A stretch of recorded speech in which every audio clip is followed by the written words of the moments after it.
Now, February 4th marks World Cancer Day, a global initiative aimed at raising worldwide awareness of the disease. World Cancer Day then hopes to encourage millions of people to work to reduce preventable cancer deaths and increase access to life-saving cancer treatment for everyone. Well, to talk more about World Cancer Day, I'm joined by Catherine Hill, an epidemiologist and a researcher at the Institute of Cancerology, Gustave Roussy. Catherine, thanks very much for speaking to France 24 this evening. You say then that the emphasis on today, World Cancer Day, should be about prevention. There's a great deal that can be done to prevent cancer. Yes, and enormous can be done, and not much is being done, really. In France, one adult out of 4 is still a smoker, and tobacco is the first cause of cancer in France. So that's really something that should be worked on much more, and it is emphasis on those preventable causes. I mean, if you don't mind, it feels like there's a lot of kind of misinformation when it comes to, you touched on alcohol and tobacco.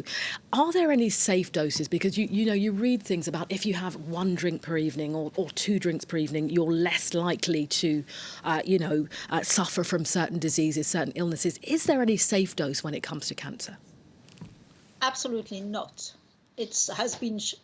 People thought for a long time that a small dose of alcohol would reduce the risk of some heart disease, but actually the risk of cancer is higher, so the overall result is just bad. So even a small dose of alcohol is bad.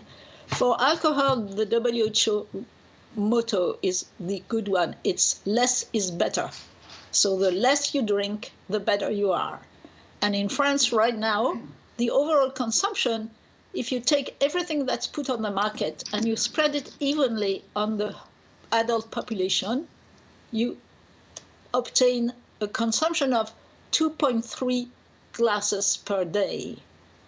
Whereas the recommendations are not to drink more than 10 glasses per week. So if everybody is drinking 2.3 glasses per day, many people are drinking many more than the recommendation.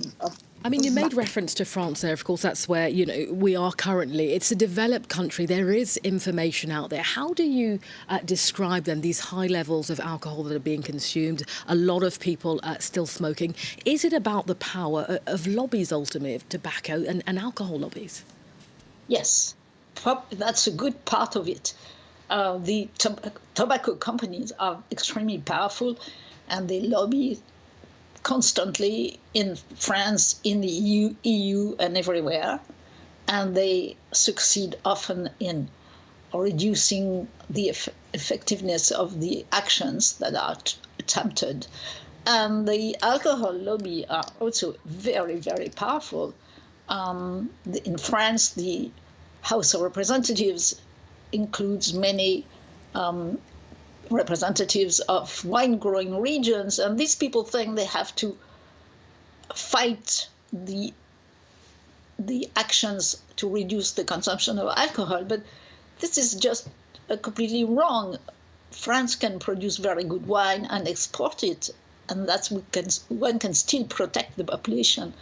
It's actually the wine-growing areas are not the areas where people drink I mean, more. prevention is key, Catherine. There are nonetheless some very important advancements that are being made when it comes to cancer prevention. Is it fair to say, though, that cancer is more prevalent because of an aging population? Oh, of course, but the population is not aging so fast. But the risk of cancer, most types of cancer are much more prevalent in older age. So as the population age, there are more and more cancers. And also the treatments for cardiovascular diseases, for instance, are getting so much better. There's been enormous improvements. So that put cancer in the front row of the causes of death. OK, Catherine, we could speak to you for hours about this. I'm afraid we have, unfortunately, run out of time. Thanks for sharing your expertise, though, with us this evening. Thanks very much. Thank you.